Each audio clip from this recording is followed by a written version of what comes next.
大家好，我是慧慧。秋冬季节呢，一定要多吃萝卜。今天呢，给大家分享一个白萝卜和花生米一起做的美食，非常的清脆爽口又开胃。下面我们来看一下吧。把白萝卜清洗干净，去头去尾，把它切成薄片儿。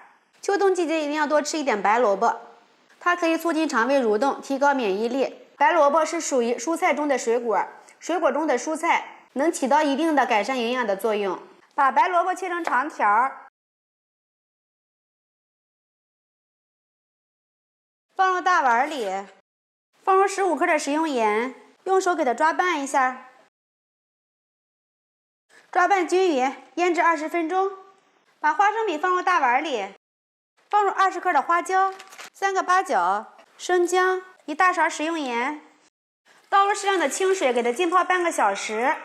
把泡好的花生米直接倒入锅里面，这样子已经非常容易入味了，就不用放其他的了。盖上盖子把它煮熟。准备半头大蒜，用刀拍一下，给它切碎，这样子更容易入味儿。放入碗里面，准备1段大葱切成葱花，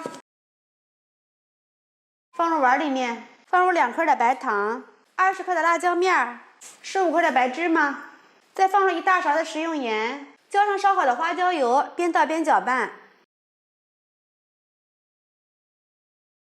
把调料的香味都给它激发出来，再加入适量的生抽、米醋，这样子萝卜吃起来会更加的开胃。像这个样子就可以了，先放一边备用。看一下这个萝卜已经腌出这么多水分来了，用手给它攥干水分。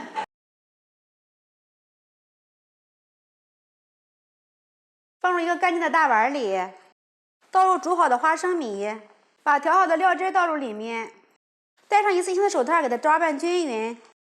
看一下这个颜色已经上来了，看着就非常的有食欲，跟外面买的差不多，但是外面买的要很贵。吃的时候把它放到小盘里面，吃的时候放一点香菜，再来点香油，搅拌一下，这样子会更香的。这样子简单一做，无论是配馒头、米饭还是面条，都是超级的香，又香又辣，非常的清脆爽口。我这是一张大饼，加上我们的菜，给它卷起来。